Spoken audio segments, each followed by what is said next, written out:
አገኘሽው? አዎ። እና ነገርሽው?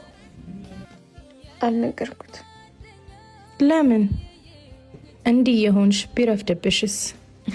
ካረፍርኩ ቆየሁ። ማለት ነገረኝ። ምን እንደሚወድሽ? ፍቅረኛ እንደያዘ። ማለት እንደዚህ በፍጥነት? ከዚህ በኋላ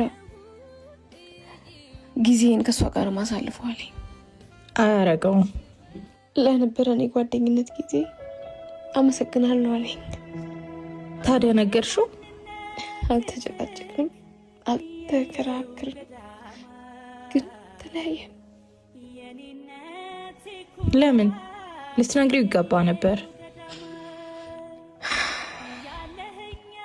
ከሌላ ጋር ደስተኛ ሆኖ ሳይ ረብሻው አልፈለኩም። እና ምን አሰብሽ?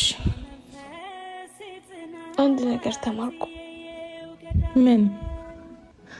የለፋንበት ሳይሆን የተሰጠን ብቻ የኛ እንደሚሆን። ያልፋል። አዎ፣ ምናልባት አንድ ቀን ከልቤ ስቅ ይሆናል። አዎ፣ እስከዛ ግን ደህና ነን እያለን እንቆያለን። ገዳማይ ሳይከደን አይኔ